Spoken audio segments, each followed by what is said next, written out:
In this video clip, we will discuss one very important topic, which is relationship between Z domain and frequency domain. So till now, we have been discussing a lot of things in Z domain. Let us now relate Z domain with the frequency domain. So for the very first time, we are going to bring frequency into picture. As of now, we have defined Z transform x of z as summation x of n into z raised to minus n, where n varies from minus infinity to plus infinity.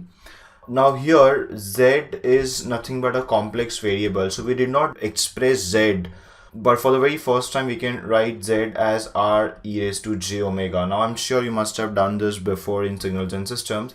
Z equal to r e raised to j omega is nothing but representation of z, and you can say it's a polar representation and it's also complex representation because z in general is a complex variable. Whenever we discuss relationship between Z domain and frequency domain, we have to consider the Z plane, which is two-dimensional plane. And please note that this omega that we have here is nothing but digital frequency, which is similar to omega that we have in analog domain. Let's see how Z and omega are related to each other. On this Z plane that we have, if I consider the horizontal axis is the real axis. Now let's say the origin is 0. If I consider the positive real axis, then that will correspond to omega equal to 0.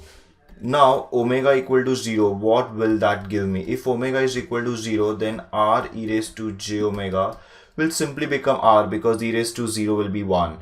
And r is a magnitude which is always greater than 0. So this r that we have here, I can mention that is always greater than 0. It will always be a positive value because it's a magnitude. If there is any negative sign here, then that negative sign must be compensated by changing the face value, and r should always be kept positive.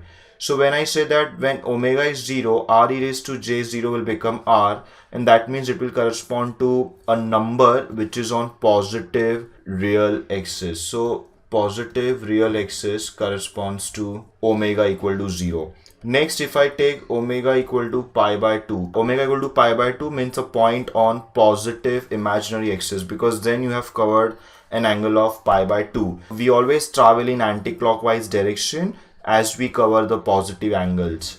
So r e raised to j pi by 2 will be nothing but, e raised to j pi by 2 is nothing but j, because that's cos pi by 2 plus j sin pi by 2.